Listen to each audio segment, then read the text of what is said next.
Yeah, well, we can take a look to other world leaders, Ben and Lens. Good morning. To take a look at, there have been right across the board different reactions. So you have Boris Johnson, as Lens mentioned, who was on a ventilator for 3 days, and then you have other world leaders who tested positive.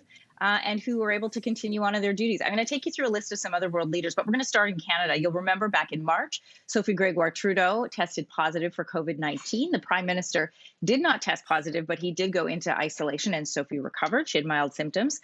Also, both federal party leaders, Aaron O'Toole and Yves-François Blanchet, both recently in isolation. You'll remember Aaron O'Toole was, after the speech from the throne, he had a pre-recorded speech that he delivered from his house.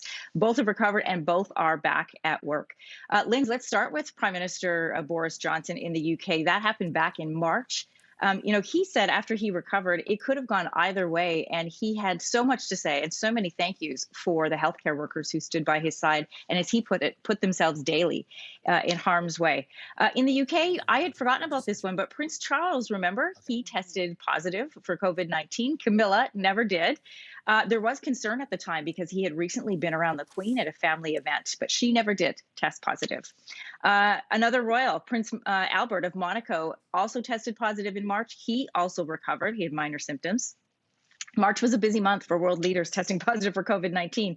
In Iran, Vice President Masmoud Ebtekar had COVID-19 and did recover, as did the Iranian Deputy Health Minister, Iraj Harirchi. Do you remember? He was the one who at the press conference, they were giving a press conference on COVID-19, and he was coughing and sweating profusely and like wiping his forehead. He had obvious signs of fever.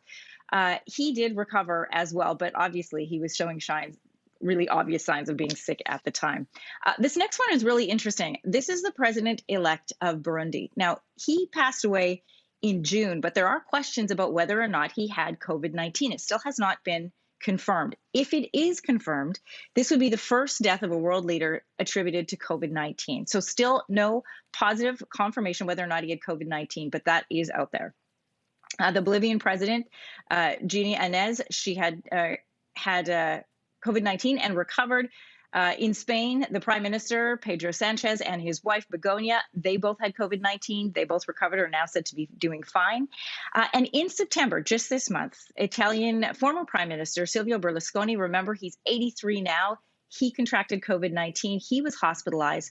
But as he left, he told reporters it was the most hellish experience of his life. So that's a quick whip round. We've had, it's a long list of world leaders. As we know, they're in contact with a lot of people a lot of times. In the case of President Trump, we've seen him just this week at a rally, mocking people for wearing masks. So we'll wait to hear from the White House about his condition, what his symptoms look like for both he and Melania.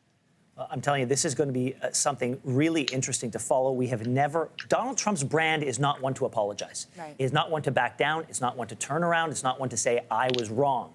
How he is going to adapt to this reality and how he is going to have to explain this or even explain to himself is going to be something so incredible to watch. Well, and also you look at sort of the flow chart of where Donald Trump has been, where Melania Trump has been.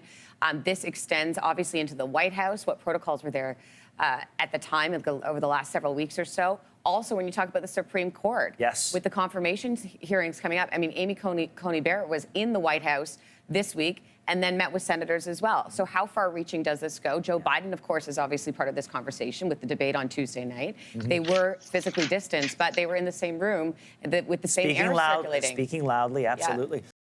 Thanks for watching. If you like this, be sure to subscribe here. And you can check out more Your Morning videos right here.